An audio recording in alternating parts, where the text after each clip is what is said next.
काफी सारी expiries, maximum expiries आपको लर्निंग सिखाती है और मैक्सिमम एक्सपायरीज आपको अर्निंग देती है। आज की एक्सपायरी आपको लर्निंग के साथ साथ अर्निंग भी दिया होगा, तो क्या लर्निंग मिला है वो स्पेशल पॉइंट हम समझने की कोशिश करेंगे और वो स्पेशल पॉइंट मैं आप लोगों के साथ डिस्कस करूंगा। सबसे पहला पॉइंट, अगर जब भी आप एक्सपायरी को ट्रेड कर रहे हैं, जस्ट लाइक अगर आप एलटीपी यूजर है या फिर ऑप्शन चेन डेटा देखकर ट्रेड कर रहे हैं, तो ये आप लोगों को हमेशा ध्यान में रखना है। देखिए, weak towards top, weak towards bottom, काफी सारी चीजें तो आपको अंडरस्टैंड हो ही जाती है, लेकिन उसके साथ साथ अगर हमें ऑप्शन चेन में डेटा को देखना है तो डेटा को कैसे रीड करेंगे, कैसे समझेंगे, वो भी इंपॉर्टेंट है। तो यहां पर आपको मेजर पॉइंट ध्यान में रखना है। तो एक्सपायरी में आज लर्निंग जो मिली है वो पॉइंट्स मैं आपको बताता हूं कि मॉर्निंग में डेटा में आप देखेंगे तो डेटा में आईवी के कॉलम में आप देखेंगे कॉल और पुट साइड की 18 से 20 आईवी थी। तो ये आईवी जब इंक्रीज होती है एक्सपायरी के दिन या बढ़ी हुई रहती है, तो इस समय आप चाहे कॉल खरीदो चाहे पुट ऑप्शन खरीदो, बाजार आपके डायरेक्शन में चलेगा या नहीं चलेगा,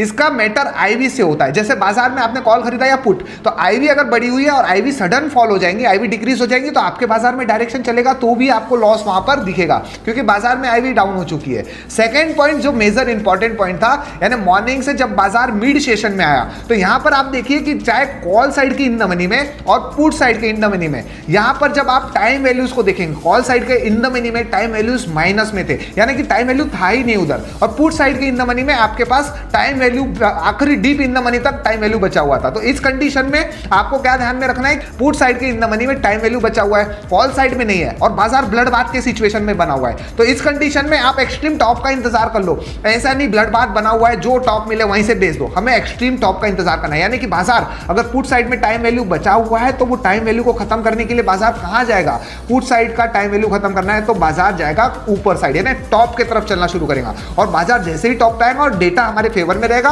और उस डेटा के अकॉर्डिंग 630 से जब बाजार 10 बजे के आसपास 630 पे आया तो रेजिस्टेंस ऑलमोस्ट स्ट्रांग हो गया था, तो वो हमारे लिए एक बेहतरीन जोन था बिकवाली का 630। क्या आप लोगों ने ये पॉइंट पकड़ा? और दूसरा पॉइंट वीकली रेंज का भी था, यानी बाजार की अगर बात करें 630 का जो एक्सट्रीम 635 का L1 का सपोर्ट बना हुआ था, मेंटेन बना हुआ था, यानी कि फ्राइडे को भी बाजार ने L1 के सपोर्ट को नहीं तोड़ा, मंडे को नहीं तोड़ा, ट्यूसडे को नहीं तोड़ा, वेडनेसडे को भी नहीं तोड़ा। तो एक्सपायरी के दिन कैसे तोड़ेगा? अगर तोड़ता भी है तो क्लोजिंग, एक्सपेक्टेड क्लोजिंग वो उसी सपोर्ट के आसपास आकर करने की कोशिश करेगा। और आज की क्लोजिंग आप भी देख रहे होंगे कि 630 के आसपास ही आई है।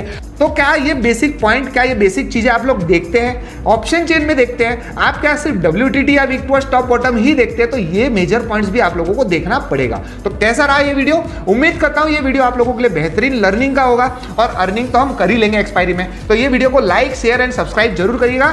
Thank you so much everyone, have a nice day.